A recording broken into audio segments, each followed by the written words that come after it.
Bien, gloria a Dios. Aquí estamos de nuevo para continuar con el estudio bíblico en el cual hemos estado trabajando basado en la epístola del apóstol Pablo a los Efesios. Hoy continuamos con la lección número 19. Nos estamos ya aproximando al final de esta serie de estudios que nos ha tomado ya varias semanas y que hoy avanzamos ya estamos podríamos decir en la recta final del capítulo 6. Pues, la epístola solamente tiene 6 capítulos. Y hoy vamos a continuar con lo que comenzamos en la semana pasada, que el tema que se refiere a la armadura de Dios o cómo podemos vencer en las batallas de la vida. Y nos ocuparemos de los versículos 14 al 17, aunque vamos a hacer un resumen de lo que hablamos en el estudio anterior, porque está debidamente conectado, y es bueno que para que refresquemos un poco la memoria y llevemos la continuidad, que hablemos un poco de lo que estuvimos comentando muy brevemente la semana anterior. De tal manera pues que si usted tiene su Biblia allí a mano o tiene la posibilidad de ir revisando junto conmigo, busque allí el capítulo 6 y acompáñeme pues en la continuación de este estudio. Antes vamos a hacer una pequeña oración, como siempre, para pedir a Dios que nos guíe en lo que vamos a conversar o a compartir en esta tarde. Padre Celestial, en el nombre de Jesucristo, venimos delante de tu presencia, Señor, también en esta nueva oportunidad que tú nos concedes, Señor, de poder dedicar este tiempo para estudiar tu palabra, para meditar en ella, esperando, Señor, que tú hables a nuestros corazones y que tú nos reveles lo que tú sabes que necesitamos escuchar. Permite que tengamos el entendimiento suficiente, Señor, para comprender, y que tú nos des, Señor, también la bendición de poder retener aquello que nos puede ayudar a mantenernos firmes, a hacer tu voluntad, Señor, y a seguir adelante en el camino de la vida cristiana. Te damos gracias por lo que nos has enseñado, Señor, hasta ahora. Te pedimos que continúes haciéndolo para la gloria de tu nombre. Amén.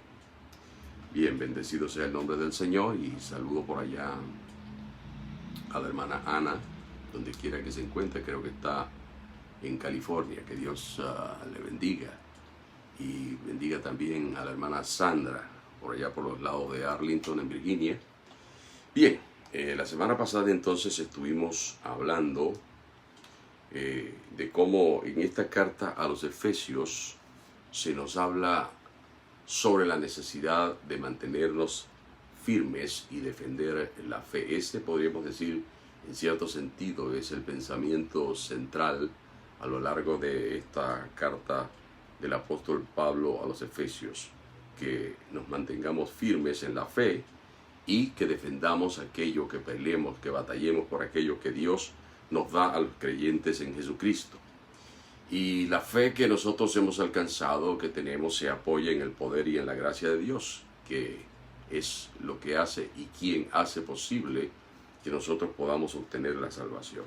Pero decíamos en el estudio anterior que nuestra fe está sometida constantemente a prueba. Nuestra fe continuamente es sometida a la prueba por causa de las dificultades y un enemigo en particular que tenemos, que siempre está tratando de hacernos caer, hacernos fallar. Y leemos en 1 de Pedro 5, 8 al 9, dice allí: sed sobrios y velad, porque vuestro adversario el diablo, como león rugiente, anda alrededor buscando a quien devorar. Y fíjense lo que dice aquí: al cual resistid firmes en la fe, sabiendo que los mismos padecimientos se van cumpliendo en vuestros hermanos en todo el mundo. Así que cuando estamos pasando por dificultades y problemas y por pruebas, no pensemos que por qué me tiene que suceder eso a mí. Generalmente tenemos la inclinación, la tendencia a razonar o a pensar de esa manera. ¿Por qué me tiene que estar ocurriendo eso a mí? La palabra es clara cuando nos dice que los hermanos alrededor del mundo, a través de la historia, han padecido de persecuciones y pruebas.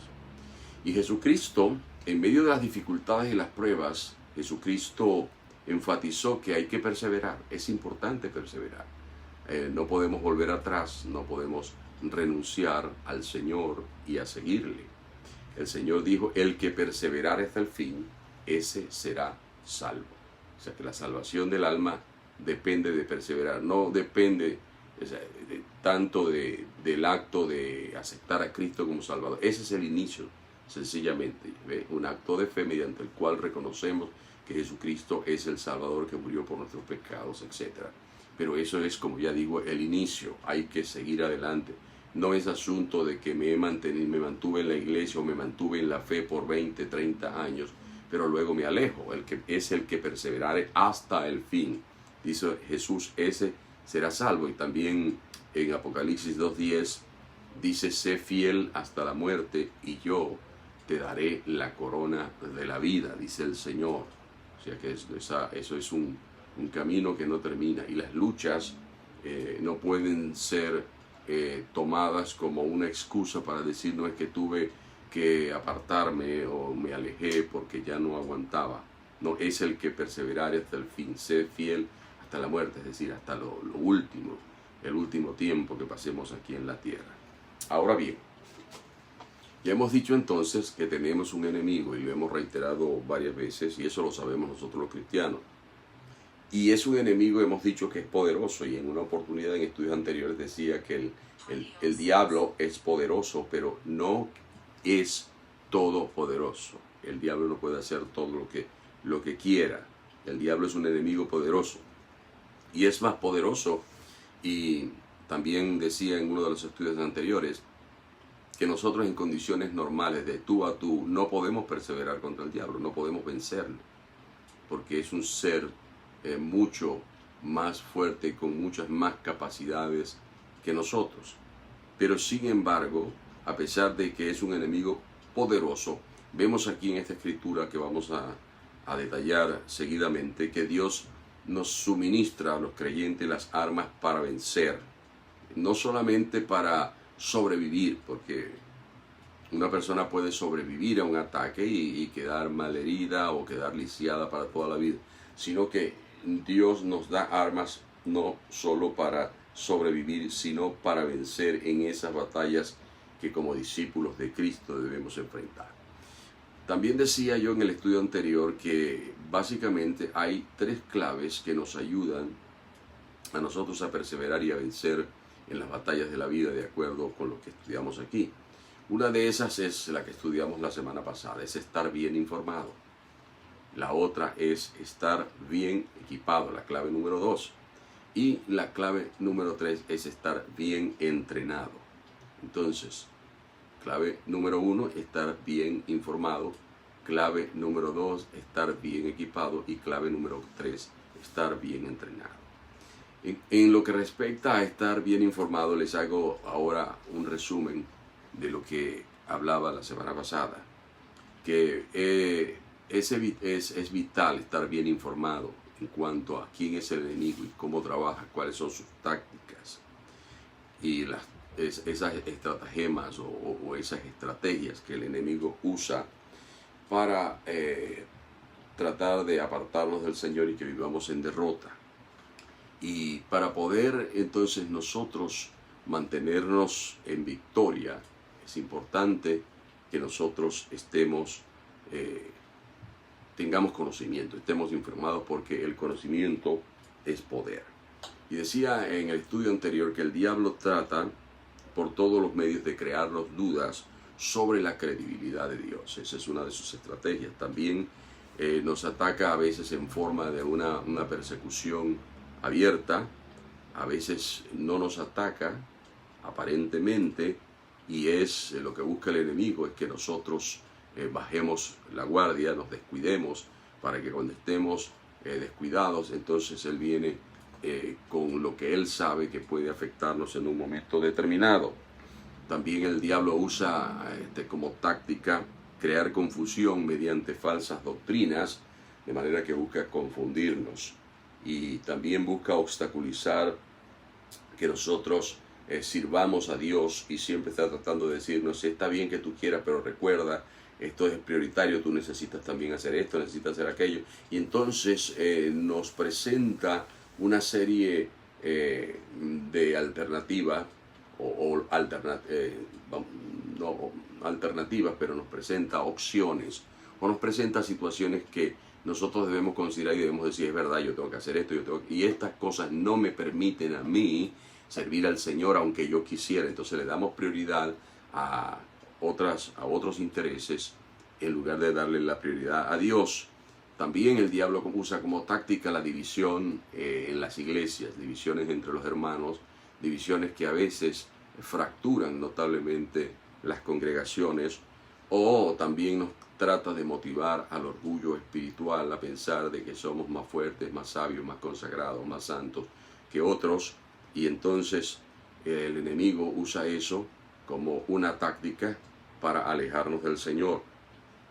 Otra de las tácticas del enemigo es tratar de infiltrar falsos hermanos o falsos creyentes en la iglesia, que luego comienzan a socavar las enseñanzas, las doctrinas, y comienzan a socavar también los valores de la iglesia.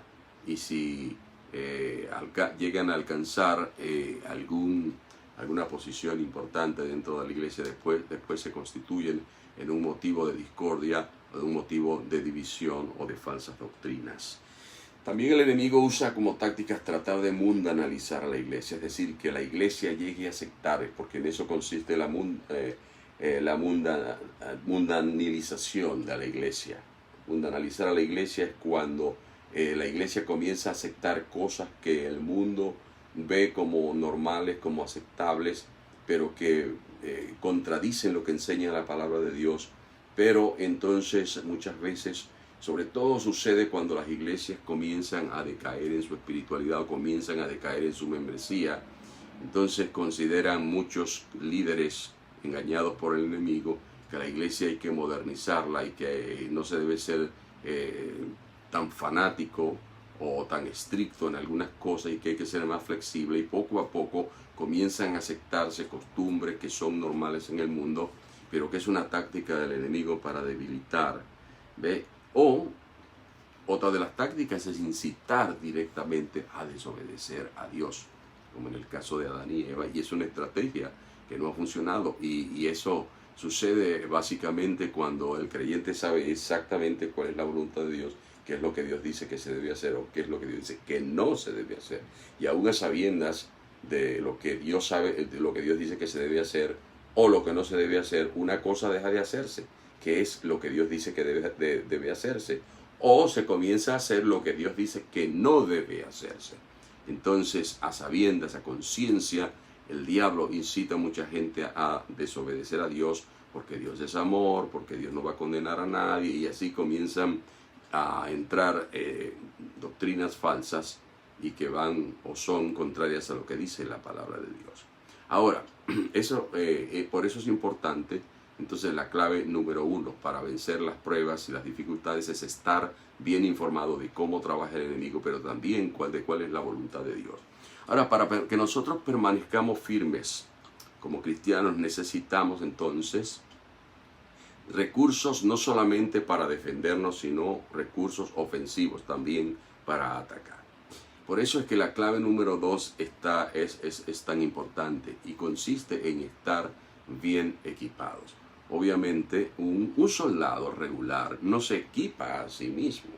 En los ejércitos modernos, los ejércitos modernos, pues, y a lo largo de la historia, los ejércitos eran equipados, salvo muy pocas excepciones, por sus comandantes y sus generales, quienes les proveían armas adecuadas, diseñaban armas y proveían de todo lo necesario para poder protegerse en cuanto fuera posible, pero también para ser efectivos no solamente en la defensa, sino en el ataque. Entonces, la Biblia dice claramente que nadie fue soldado jamás a sus propias expensas. Entonces nosotros como creyentes no podemos, porque hemos dicho que el enemigo es más poderoso que nosotros, de manera que nosotros no podemos armarnos a nosotros mismos con aquellos elementos que nos van a permitir defendernos de sus ataques y al mismo tiempo nosotros poder contrarrestar de forma ofensiva para ir contra los ataques del enemigo. Entonces necesitamos que nos provean de esas armas y es Dios mismo el que nos provee de esas armas. Entonces Dios es el que nos equipa, el que nos provee esos equipos. De modo que para permanecer firmes debemos usar el equipo que se describe en Efesios capítulo 6, versos 11 al 13, y lo voy a leer de nuevo, aunque ya pasamos por ellos. Dice así: vestidos de toda la armadura de Dios.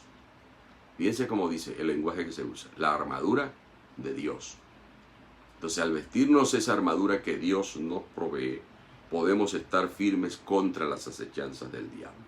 Cuando un astronauta se prepara para ir al espacio, él no busca su propio equipo, hay quien le equipa. En este caso, si estamos hablando, por ejemplo, de la NASA o de un cosmonauta ruso, bien, si es la NASA va a equipar a sus astronautas con un equipo adecuado que le va a proteger contra la luz ultravioleta, contra toda la radiación que en el espacio, que le va a proveer de oxígeno, en fin, que le va a permitir sobrevivir contra las amenazas que se va a conseguir en el espacio. Asimismo, para poder sobrevivir en las luchas que tenemos como cristianos, entonces tenemos que usar el equipo que Dios nos provee. Y eso es lo que se llama aquí la armadura de Dios. Dice, para que podáis estar firmes contra las acechanzas del diablo. Entonces ya vemos, allí se identifica al enemigo que nos ataca, pero que esta armadura de Dios nos permite estar firmes, mantenernos allí a pesar de los ataques, ¿ve? Perseverar. Entonces luego enfatiza y aclara allí para que tengamos eso claro. No tenemos lucha contra sangre y carne. De manera que la lucha que tiene el cristiano, aunque muchas veces estamos batallando con seres humanos, estamos batallando a veces con la pareja, o estamos batallando con el vecino, o estamos batallando con alguien más, con otro ser humano. En realidad los seres humanos no son, en las batallas espirituales no son sino instrumentos del enemigo, instrumentos que el enemigo usa para debilitarnos en la fe, para confundirnos, para derribarnos, etc. Entonces no tenemos lucha contra sangre y carne, lo que quiere decir es contra otros seres humanos, sino que es algo que que no se ve físicamente, pero dice que son principados, potestades, gobernadores de las tinieblas de este siglo, contra huestes espirituales de maldad en las regiones celestes. Es decir, es un mundo espiritual, es otra dimensión donde ellos se mueven, pero ellos influyen en la dimensión física, usando a seres humanos y usando circunstancias humanas para tratar de derribarnos y apartarnos. Entonces, la recomendación aquí de la palabra de Dios es que tomemos esa armadura. ¿Ve? Se nos da la armadura, o sea, nos dice, aquí está la armadura. A un soldado se le puede decir, aquí está tu armadura, aquí está tu equipo, aquí está tu chaleco antibalas, aquí está tu casco, aquí está esto, aquí está aquello. Pero el soldado tiene la necesidad de vestir, de hacerlo parte de sí, de incorporarlo para protegerse a sí mismo. Tomad toda la armadura de Dios, o que Dios da, que Dios provee, para que podáis resistir en el día malo. Y cuando yo noto aquí como que dice resistir en el día malo, quiere decir en esos tiempos cuando somos sometidos a pruebas difíciles. Un soldado no está vistiendo todo el tiempo, o en la antigüedad no vestía todo el tiempo la armadura, era en el tiempo de la lucha, en el tiempo donde se estaba en un estado de alarma, en un estado de guerra. Allí vestía la armadura porque era el tiempo cuando necesitaba usarla. Los soldados modernos no visten casco, ni visten chalecos antibalas, ni otro tipo de indumentaria que es apropiada justo para el tiempo de la batalla. Fuera de la batalla, en tiempos donde no hay guerra, entonces ellos no usan ese equipo. Pero cuando la lucha es continua, entonces tienen que estar preparados y vestir permanentemente. Y es lo que aquí dice la palabra de Dios en el versículo 13 de Efesios 6, en el día malo, que es el día de la lucha. para que habiendo acabado todo, cuando pase la prueba, cuando pase la lucha, estar firmes. De manera que si le damos nombre a las luchas y a las batallas, por ejemplo, en estos tiempos estamos viviendo ahora con la pandemia del coronavirus, donde tantas personas se enferman, familiares nuestros se enferman, nosotros vivimos en un país y tenemos familiares, los que de algún modo u otro somos inmigrantes, tenemos familiares en otros países que muchos de ellos se han enfermado o amigos nuestros se han enfermado, o en el caso de algunas otras personas hay familiares que han fallecido por causa de la enfermedad.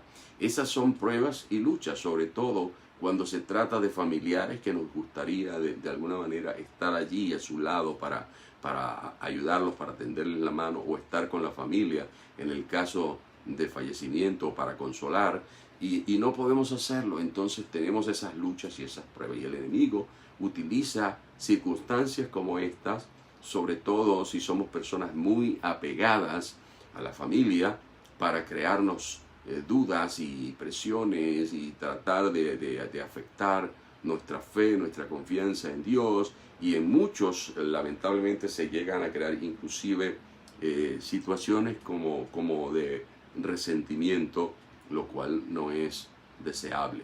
Pero a veces es la pérdida del empleo, a veces son situaciones con los hijos, luchas con los hijos, luchas con el esposo, luchas con la esposa, en fin, se van presentando situaciones que nos afectan, luchas a veces con amigos, con vecinos, con conocidos, que nos van afectando de manera que a veces no conseguimos cómo resolver, y a veces se convierten en verdaderos problemas, en verdaderas batallas.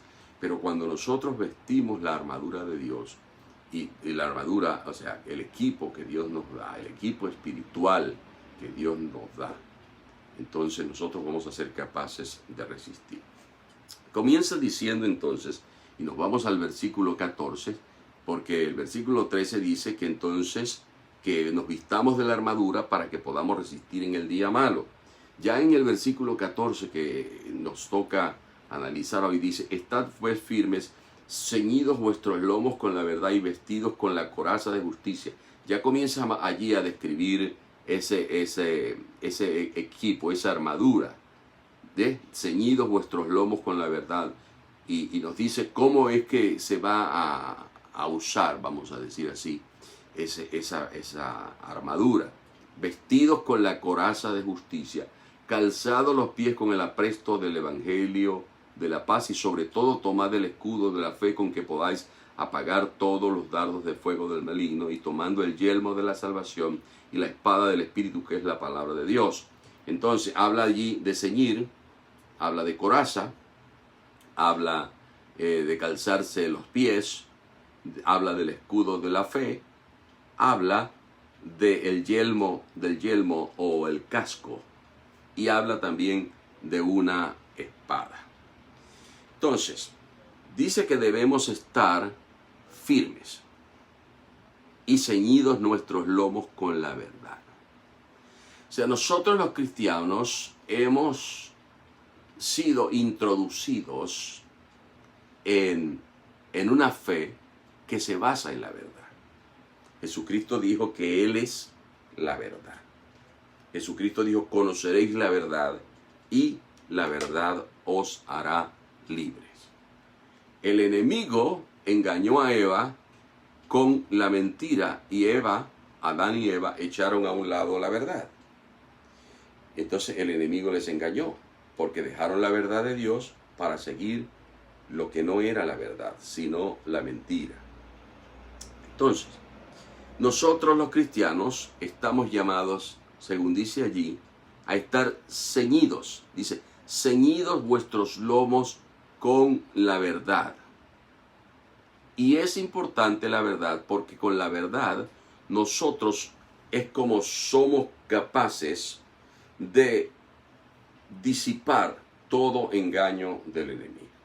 Cuando uno conoce la verdad y está seguro acerca de la verdad, y sabe quién ha dicho la verdad, quién es el que expresa esa verdad. Entonces uno es capaz fácilmente de reconocer lo que no es verdad, es reconocer el engaño o la mentira. Entonces, si confiamos en Dios, y la Biblia dice, sea Dios veraz y todo hombre mentiroso. Es decir, primero lo que dice Dios, y cualquier cosa que diga el hombre que sea contrario a lo que dice Dios es mentira. Debe prevalecer lo que Dios dice. Entonces, cuando nosotros sabemos quién es el que nos está diciendo, quién es el que nos está hablando, Dios no tiene por qué mentir. Dios no tiene necesidad de mentir. Dios dice su verdad. Y su verdad es lo que prevalece. Cuando la Biblia dice en el principio creó Dios los cielos y la tierra, esa es la verdad de Dios. ¿Bien? La Biblia no dice que Dios creó una bacteria y que de la bacteria fue evolucionando y pasó de un estado a otro, de una forma a otra, y después pasó de mono a ser hombre. La Biblia no dice eso. La verdad de Dios es, en el principio creó Dios los cielos y la tierra. Cualquier método que Dios haya usado no es casualidad. El hombre puede pensar que es casualidad porque el hombre no quiere, se resiste a la verdad de Dios. Pero la verdad de Dios está expuesta allí de manera sencilla. Dios creó los cielos y la tierra. Dios creó a Adán. Dios creó a Eva. Dios no creó una bacteria. Dice que lo creó, lo formó del barro y puso aliento de vida. Esa es la verdad de Dios. Entonces, que otros quieran creer otra cosa, algo diferente. Bueno, la Biblia dice todo lo demás entonces es falso, es mentira. Entonces partimos de eso. Es la verdad de Dios, y la verdad de Dios, cuando la recibimos, entonces podemos identificar cualquier otra cosa como que es mentira o es engaño. Pero lo que dice aquí en este versículo 14 dice es que tenemos que ceñir nuestros lomos. En el tiempo del apóstol Pablo y por muchos siglos, la vestimenta principal era una túnica. Entonces, esa era la manera común de vestir, y la túnica era básicamente una pieza rectangular de tela que tenía una abertura para meter la cabeza, una abertura para los brazos, y luego se extendía a un largo que variaba según la costumbre o según la cultura. Pero dice allí, fíjense, ceñidos vuestros lomos con la verdad. Ceñidos se refiere específicamente a esa vestimenta, a la túnica. Y habla de los lomos. Y los lomos son la parte inferior y central de la espalda. Entonces, la túnica usada de manera normal durante una batalla o en una guerra, usada como normalmente se vestía, representaba para el soldado, para el que estaba batallando, una forma de debilidad. Era un factor de debilidad, porque imagínense una persona luchando con una túnica, con una pieza de tela que generalmente era ancha. Eso en realidad limitaba la capacidad de movimiento. Y eso traía como consecuencia que a la hora de las batallas eso era una desventaja para un soldado. Se dice que muchos de los soldados, por ejemplo, de Esparta o de los tiempos de cuando Grecia estaba dividido en ciudades de estado, Atenas, Esparta y las diferentes ciudades, los soldados por lo general luchaban sin ropa, luchaban desnudos. Además de eso, se colocaban en el cuerpo algún tipo de aceite o de grasa, lo cual hacía difícil que lo sujetaran. Pero al mismo tiempo, el hecho de no usar vestido les liberaba de las dificultades que pudiesen implicar para sus movimientos, porque imagínense en esos tiempos de una batalla, una persona peleando con una túnica, entonces eso le daba ventaja al que no tenía ese inconveniente, ¿no? Esa limitación. Entonces, ¿qué pasaba? Pablo habla de ceñirse y menciona primero los lomos. Igual era algo que escribí aquí, dice. Menciona primero los lomos porque al asegurarse la armadura, aquí permite que haya libertad de movimiento. ¿Para qué? Para los pies. Y era allí donde estaba principalmente, si había viento, por ejemplo, la túnica representaba también otro limitante para los movimientos, ¿no? Entonces, tenían los soldados que tener libertad para mover sus piernas, ya que esto aseguraba un buen equilibrio, agilidad y rapidez en la batalla. De manera que la parte superior del cuerpo podía mantenerse erguida. Y para un esfuerzo efectivo contra el enemigo, todo depende de un compromiso, basado en estar en las condiciones adecuadas para pelear. En el caso de los creyentes, Pablo dice aquí, ceñidos vuestros lomos con la verdad. De manera que en el plano ya netamente de una batalla entre soldados, la túnica era inapropiada para luchar cuerpo a cuerpo. Por lo que ya hemos dicho, vamos a imaginarnos eso. Entonces la túnica había que ceñírsela. ¿En qué consistía el ceñirse la túnica? Por lo general, los soldados agarraban la parte de abajo de la túnica, abrían las piernas, metían la mano entre las piernas y tomaban la parte de atrás de la túnica. Entonces la subían.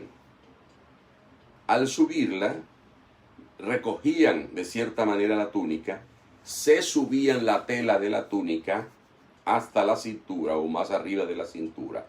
Y entonces usaban un cinturón de cuero.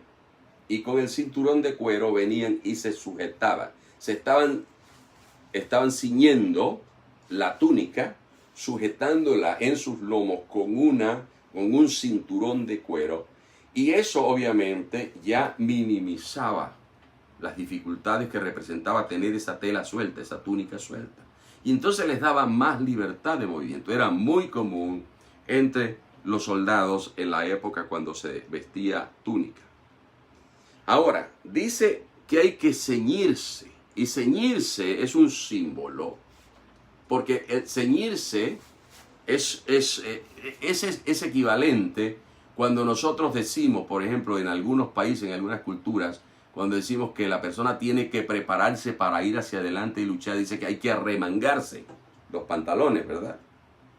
No sé cuántos de ustedes que están participando del estudio usan esa expresión, que hay que arremangarse los pantalones. Entonces era como arremangarse la túnica, para hacer un esfuerzo efectivo.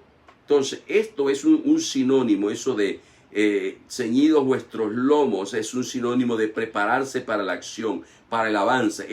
Significaba estar alerta, hacer un compromiso.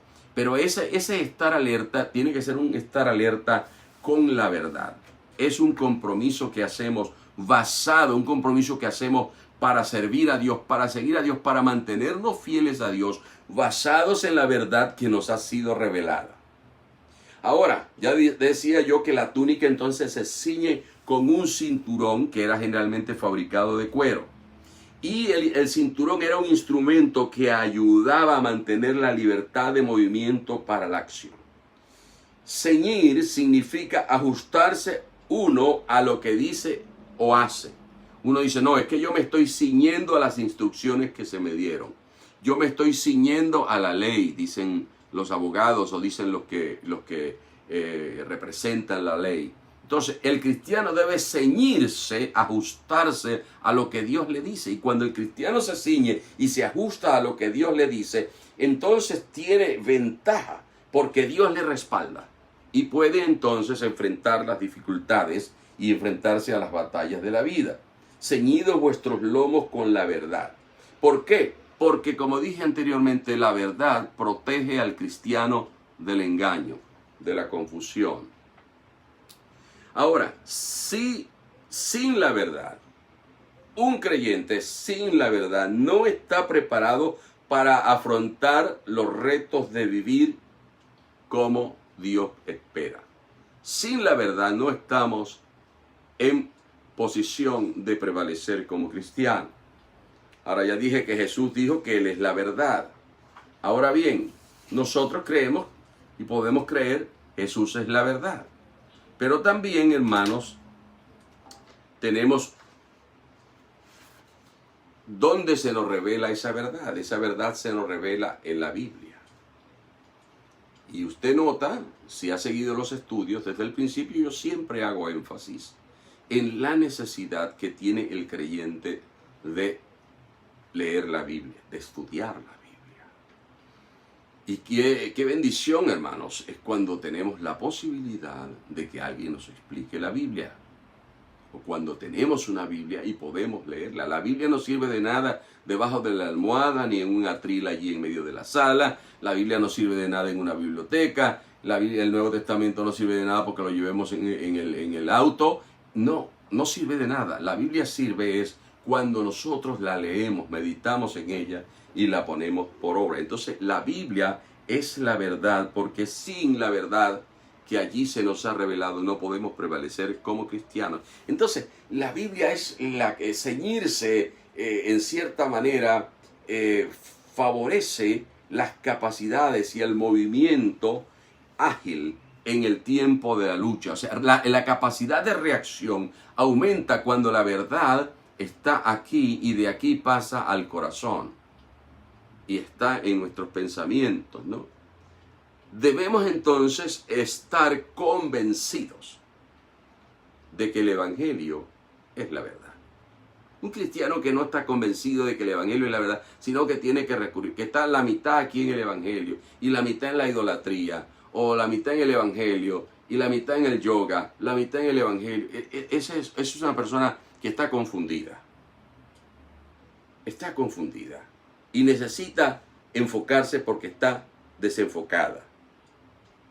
No están ciñéndose a lo que Jesús enseñó. Conoceréis la verdad y la verdad os hará libres. Es decir, lo conoceremos a Él y conocemos sus enseñanzas.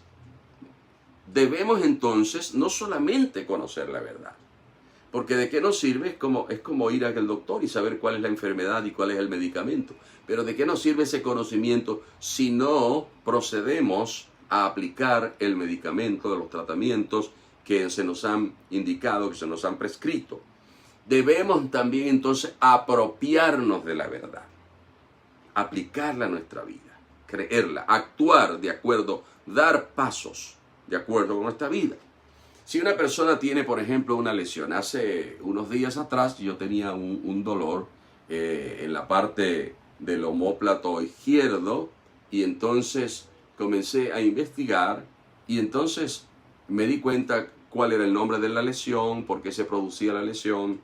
Usted sabe, cuando uno comienza a buscar en Google, en Internet, información, y conseguí un video donde se indicaba por qué se producía la lesión y qué tipo de ejercicios podrían hacerse para poder superar esa lesión y recuperar la normalidad. Ahora, ¿de qué me servía a mí ese conocimiento? Yo tenía ya días tomé relajantes musculares, tomé otro tipo de cosas y no progresaba, ¿no?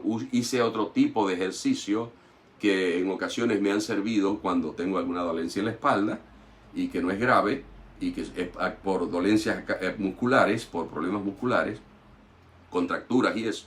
Y entonces no me funcionaron. Y luego cuando yo consigo esta información, ¿qué me tocaba a mí? La persona, el fisioterapeuta, indicaba, ok, haga estos ejercicios. ¿Qué tenía que hacer yo? Apropiarme de estos ejercicios. ¿En qué consistía la apropiación de esos ejercicios? Sencillamente en tomar la decisión de hacerlos. Y entonces comencé a probar, comencé a hacerlo y desapareció aquel dolor que tuve por unas 3-4 semanas. ¿Ve? Desapareció. ¿Cuándo me apropié? ¿En qué consiste el apropiarse entonces la verdad? En que nosotros practiquemos lo que dice Jesús. En que nosotros actuemos de acuerdo con las enseñanzas de la palabra de Dios. De acuerdo con los salmos, de acuerdo con la escritura. Que actuemos con base en ese conocimiento y entonces comencemos a ejercitarlo, a practicarlo. Que nos ciñamos a la verdad de Dios y que actuemos conforme a la verdad de Dios. No a medias. No solamente en tiempos de dificultades y de problemas. No solamente en tiempos de apuros, sino que vivamos de acuerdo con la verdad de Dios continuamente. Porque lo que hacemos o decimos como cristiano debe ajustarse a los principios del evangelio que enseña Jesús. Porque en el mundo espiritual no se puede vencer sin la verdad. La verdad es esencial para vencer en el mundo espiritual. Entonces debemos, como dice aquí la palabra de Dios, ceñidos vuestros lomos con la verdad. Y dice, y vestidos con la coraza de justicia. Ahora, la coraza en un soldado, especialmente, yo creo que Pablo tiene en mente, obviamente, está pensando, usando la figura de un soldado romano, que eran los soldados que habían desarrollado un equipamiento que resultó ser efectivo porque no hubo ejército que no vencieran. Toda táctica, cualquier otro ejército con otro tipo de armamento, fueron vencidos por las tácticas y las armas que a lo largo del tiempo fueron adaptando y desarrollando los romanos, lo cual le permitió convertirse en el imperio que fue. Vestidos con la coraza de justicia. Entonces el soldado romano usaba una coraza que era un equipamiento generalmente hecho de cuero o con partes de metal, partes de esa coraza era de metal. Entonces eso había sido diseñado para cubrir órganos vitales como el corazón y las entrañas, donde las heridas generalmente son mortales. Entonces, las entrañas y el corazón. Para los antiguos, el corazón era el centro del intelecto y se asociaba con la conciencia, con la voluntad, con los deseos, con los apetitos. Entonces, el apóstol Pablo nos está hablando de una coraza que nos va a proteger, de manera que seamos capaces de pensar adecuadamente y de tomar o de usar nuestra voluntad adecuadamente, de tomar decisiones basadas en la verdad. Nosotros somos lo que somos según lo que hay en el corazón. Proverbios 23:7 dice, ¿cuál es nuestro pensamiento? ¿O cuál es su pensamiento en el corazón? Tal es él.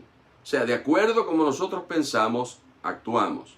Eso es lo que somos, lo que nos identifica o lo que nos da singularidad como persona, que nos distingue como un individuo, es lo que hay en nuestro corazón. Ahora, dije anteriormente que la coraza se usaba también para proteger las entrañas. Y las entrañas en la antigüedad se asociaban con los sentimientos y las emociones, que muchas veces, en términos, vamos a decir, reales, una persona muchas veces cuando tiene una emoción fuerte lo siente aquí, en las entrañas. ¿Ve? Por eso hay expresiones desde mis entrañas. ¿Ve? Lo siento desde mis entrañas. Lo que hacemos con nuestro cuerpo depende en gran medida de lo que nosotros pensamos o sentimos. Entonces, ¿qué busca el enemigo? El enemigo busca dañar nuestras emociones, nuestros pensamientos. Porque si el enemigo busca influir en nuestros pensamientos, entonces él es capaz de controlar nuestra voluntad. Y eso es lo que él busca. Justamente controlar nuestra voluntad para que nos dejemos arrastrar por apetitos pecaminosos, por inclinaciones que forman parte de la naturaleza humana caída, y que no podemos nosotros deshacernos de esa naturaleza hasta que nos marchemos de esta dimensión terrenal en la cual vivimos, y cuando posteriormente, al marcharnos de aquí, vayamos a vivir en la presencia del Señor, y dice que vamos a tener una naturaleza nueva, un cuerpo espiritual. Entonces el enemigo busca arrastrarnos para después acusarnos, hacernos sentir mal y desmoralizarnos al punto que sintamos que somos tan indignos que no merecemos acercarnos a Dios, o que Dios nos va a desechar definitivamente por la falta que hemos cometido. Pero nosotros sabemos que cuando conocemos la verdad, sabemos lo que dice la Biblia. Y la verdad justamente se constituye también en una coraza protectora. Porque la verdad de Dios nos dice que si en algo hemos pecado, abogado tenemos para con Dios, y la sangre de Jesucristo, su Hijo, nos limpia de todo pecado. No hay hombre alguno, inclusive hombre justo, dice la Biblia, que haga el bien y nunca peque, lo cual no puede ser tampoco tomado como una justificación para decir, no, es que soy carne y es que soy humano y no hay hombre justo, y entonces pecamos y pecamos y pecamos y nos justificamos en eso, porque llegará un momento cuando entonces la conciencia se cauteriza o se endurece y la paciencia de Dios tiene un límite. Ahora bien, ¿qué es lo que busca el enemigo? El enemigo busca tratar de lastimarnos emocionalmente en nuestra autoestima, y él va o puede conseguir eso si no nos protegemos con la protección adecuada que es la palabra de Dios, siempre recurriendo a la palabra, a las promesas de Dios. Ahora, por todo lo anterior entonces, porque el enemigo trata de debilitarnos en nuestras emociones, y luego si él logra influir en nuestras emociones y debilitarnos, entonces el enemigo tratará entonces de manipularnos y controlarnos. Por eso es que es necesario vestir la coraza de justicia. Es una coraza de justicia. Es necesario ser justos. Que todos los cristianos seamos justos en toda intención y en toda acción. Es decir, cuando nosotros vivimos y nosotros nos convertimos en justos, cuando vivimos de acuerdo con la voluntad de Dios, entonces el enemigo no tiene manera de penetrar o de derrotarnos o de socavar nuestras bases espirituales. En la Biblia es frecuente que cuando se habla de justicia, la justicia se asocia en la verdad. Hay muchos versículos donde se habla de justicia y al mismo tiempo se habla también de la verdad. Cuando nuestra relación con Dios es correcta, entonces nosotros somos considerados justos. Porque ser justo, y eso debemos tenerlo claro, ser justo no significa o no equivale a ser perfectos. Escuche bien esto que le estoy diciendo. Ser justos no equivale a ser perfectos. Tampoco ser justo depende de las buenas obras. Y Dios tiene como al final quien declara que alguien es justo o que es injusto o injusta, es Dios. Entonces Dios tiene su propia manera de evaluar esa justicia.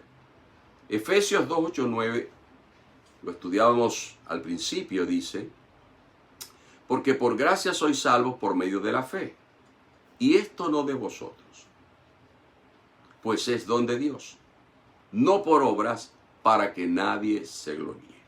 Entonces Dios no determina la justicia de una persona a través de sus obras, sino a través de su fe, de su fidelidad.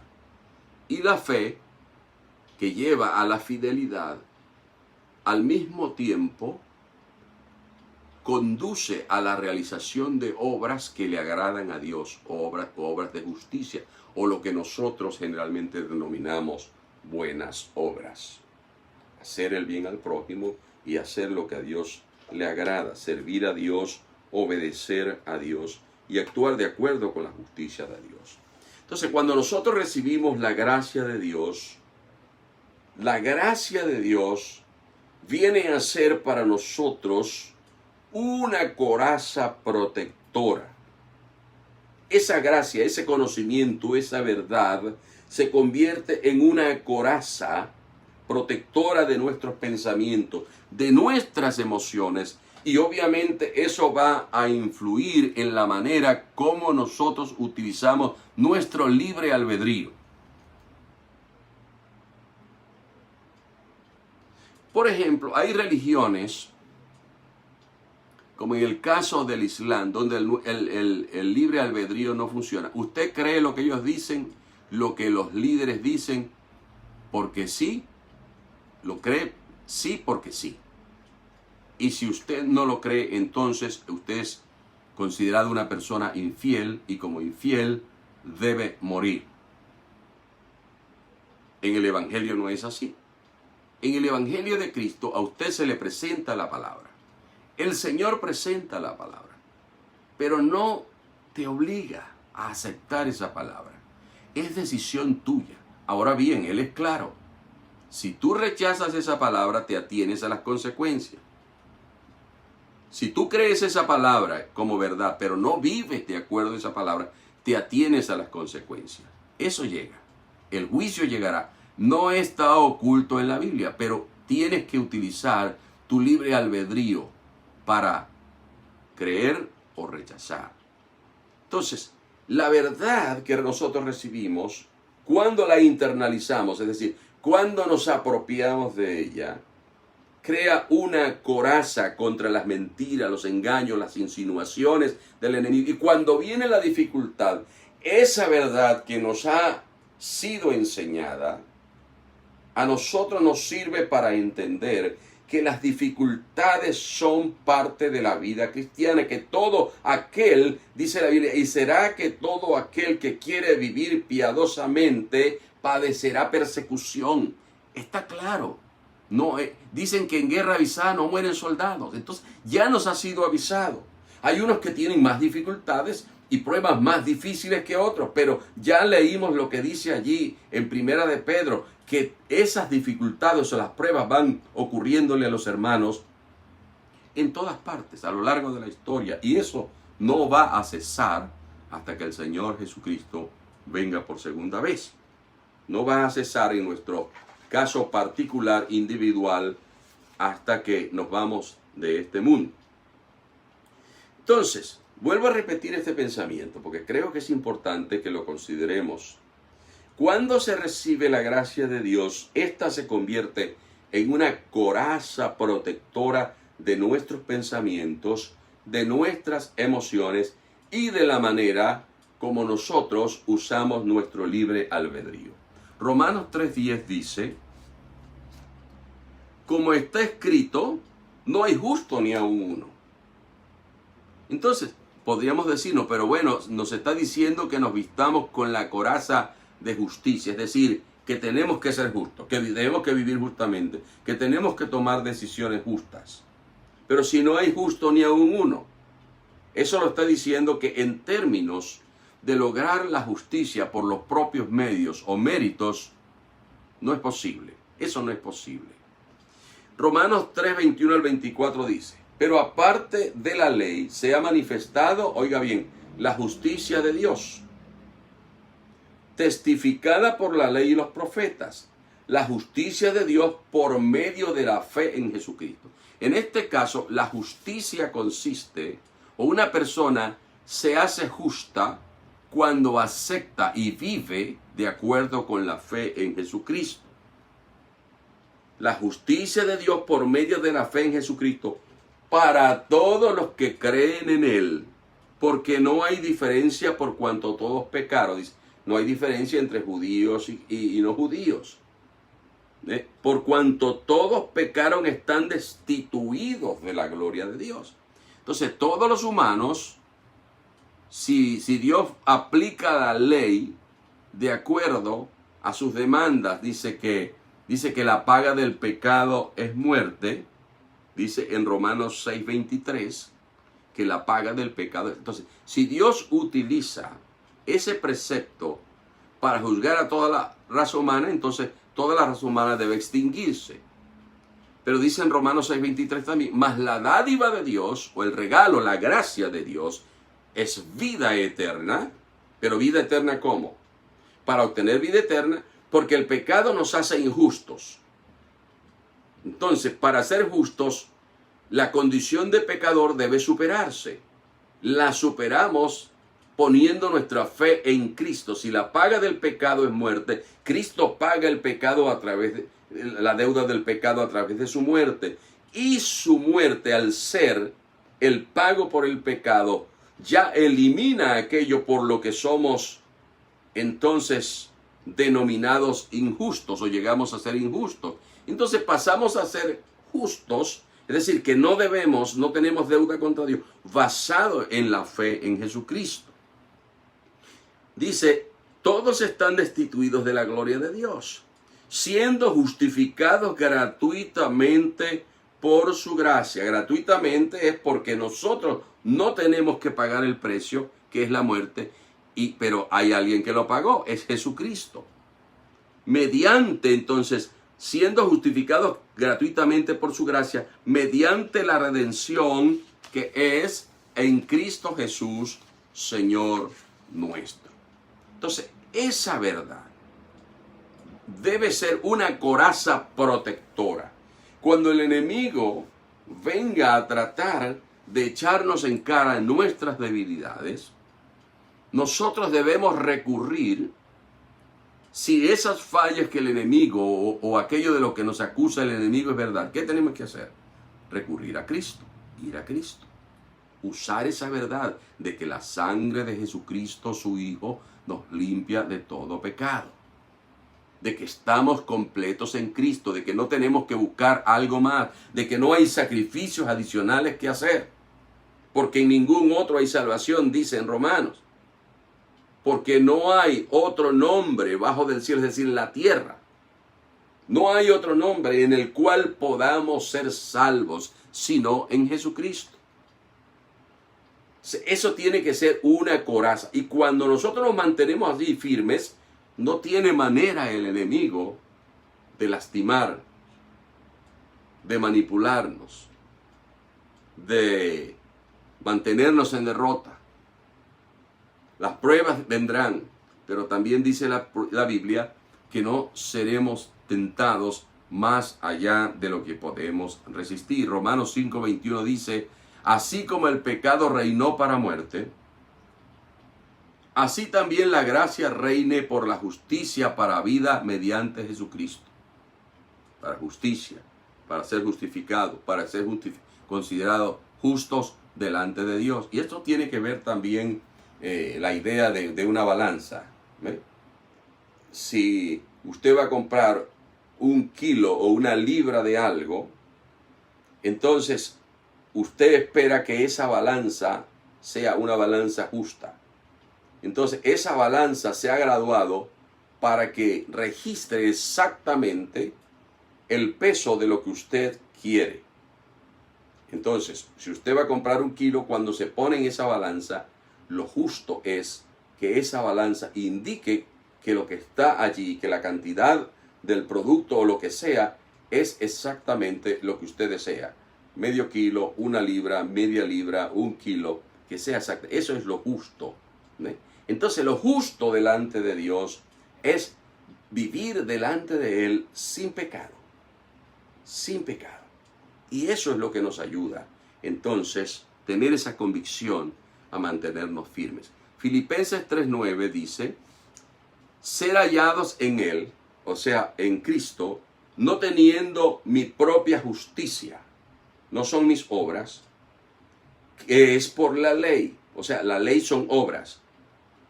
Como dice Efesios 2:8-9, ya lo leímos, que no es por obras, sino por gracia. Sino la justicia que nos hace libres, sino la que es por la fe de Cristo. La justicia que es de Dios por fe.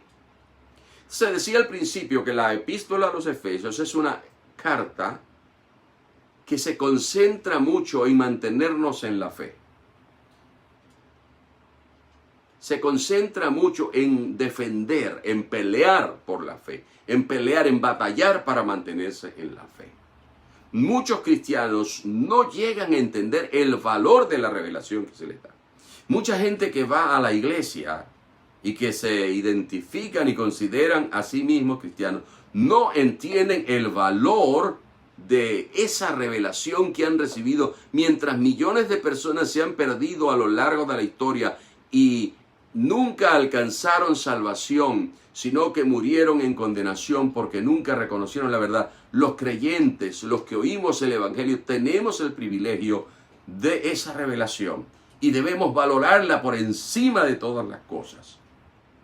Por eso debemos luchar, inclusive al punto de que si nuestra vida está en riesgo para mantenernos en la fe, debemos recordar que el que pierde su vida física gana también la vida eterna, porque esa es la promesa de Dios. Ahora, necesitamos estar preparados y debemos entonces comprometernos con la verdad. He hablado de que la clave número 1 es estar bien informados, que la clave número 2 es estar bien equipados. Y vamos a finalizar esta sección del estudio, que nos quedan 2 secciones más, con la clave número 3, que es estar bien entrenados. Porque de nada le sirve a un soldado que se le dé todo el armamento, todo el equipo, pero si no sabe cómo usar el equipo, entonces no le sirve de mucho. Necesita saber cómo usar eso que hemos hablado, la espada, etcétera, etcétera. ¿Ve? ¿Para qué sirve cada uno de esos elementos? Ahora, algo debemos tener claro. Hay mucha gente que es convencida, pero no convertida. Convencida, pero no comprometida. Entonces, quien no está dispuesto a luchar por su salvación, por lo que cree, por el Evangelio, por la iglesia del Señor, entonces no está comprometido. Nos quejamos muchas veces que la iglesia está en decadencia, de que la maldad avanza, de que el pecado avanza y de que todas esas corrientes pecaminosas que hoy en día prevalecen en el mundo están como ganando más terreno. Pero ¿qué estamos haciendo nosotros? Nos estamos comprometidos con la verdad que hemos creído. Si tú estás comprometida y tú estás comprometido, tú tienes que hacer algo para que avance la obra de Dios. Y lo primero que tienes que hacer es vivir el Evangelio, vivir la verdad. No tener una etiqueta que dice yo soy cristiano, yo soy cristiana, yo soy evangélico, yo soy evangélico.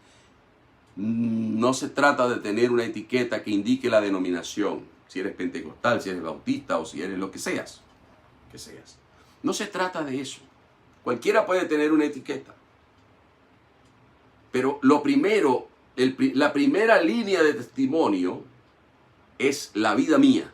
¿Cómo funciono yo? ¿Cómo me comporto? ¿Cómo actúo? La segunda es que nosotros tenemos que comunicar el mensaje del Señor. Vivirlo primeramente, pero luego comunicarlo. Ahora, yo te pregunto, ¿tú compartes este mensaje? ¿Lo compartes con alguien? El Señor sabe si lo compartes. ¿A cuántas personas podría serle de bendición este mensaje? Por eso te invito a que lo compartas. Y ya he reiterado eso, y los que me conocen saben cómo soy yo. Los que me conocen de años, o que son mis amigos, o han tenido una experiencia conmigo, saben que yo no estoy buscando que se me dé popularidad, que se me haga publicidad o hacer propaganda. No estoy tratando de proyectar. Proyecto la palabra de Dios. Eso es lo que yo quiero que se proyecte. Entonces, debes estar comprometido con esa verdad. Juan 8:32 dice que conoceremos la verdad y la verdad nos hará libres. Y lo primero que tenemos que hacer, y ya con esto concluyo, es proteger nuestro corazón para que el enemigo no lo dañe. Proverbios 4:23 dice, sobre toda cosa guardada, guarda tu corazón, porque de él mana la vida. Y la verdad de Dios nos prepara para poder luchar. Nos prepara para luchar. Pero la vida justa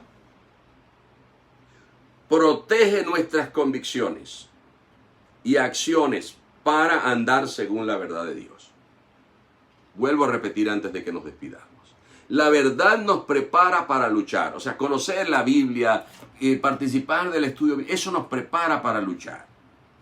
Pero la vida justa protege nuestras convicciones y acciones para que andemos según la voluntad de Dios, que al final es lo que importa, que andemos conforme a la voluntad de Dios y no que solamente intelectualmente la tengamos aquí. No, si yo sé eso y sepamos versículos de memoria y todo, y podamos citar, eso es importante. Pero lo más importante es cómo vivimos. Entonces, hermanos, vamos a dejarlo hasta aquí. Y le invito a que medite en esto. Posiblemente ahora cuando cerremos usted no se va a acordar ni de la mitad de lo que he hablado. Pero recuerde que puede ir a YouTube y buscar Alan González Pastor. Y si quiere puede empezar desde la lección número 1. Y usted puede avanzar. Entonces, llevamos 19 lecciones. Y usted puede recomendarle a otros cristianos o a otras personas que estén buscando al Señor, que estén interesadas en la palabra de Dios, que estén buscando al Señor. Recomiéndele que se conecten y vean y escuchen los estudios. Dios les bendiga, vamos a tener una oración. Y ya sabe, tenemos una cita, si el Señor lo permite, con la lección número 20 el próximo jueves a través de esta misma vía. Que el Señor les bendiga mucho a todos los que se han conectado y a todos los que usted va a invitar a que se conecten para escuchar el mensaje de la palabra de Dios. Oremos. Padre, te damos gracias una vez más porque nos has permitido, Señor, tener este tiempo de meditación en tu palabra. Señor, de compartir, de tratar, de aplicar, Señor, lo que está escrito allí a nuestra experiencia personal. Da entendimiento a cada uno. Pido que por tu Espíritu Santo añadas lo que como humano yo no he sido capaz, Señor, de transmitir. Da la sabiduría, da el entendimiento. Y Padre, toma control de cada situación, de cada prueba, de cada dificultad, de cada duda, Señor, que pueda tener alguno de los que se han conectado a este estudio bíblico, Señor. Envía auxilio, envía sabiduría, envía una salida. Obra poderosamente, Señor, en la vida de cada uno. Mira por esos que están ahora, Señor, preocupados, oh Dios mío, y quizá, oh Señor, lamentando la pérdida de algún familiar a causa del coronavirus o las dificultades financieras y todo lo que ha acarreado, Señor, esta crisis. Pero, Señor, tú eres Dios Todopoderoso y cuando tú eres nuestro pastor, nada nos faltará. En el nombre de Jesús oramos, Padre, y a ti damos toda gloria y honra. Amén.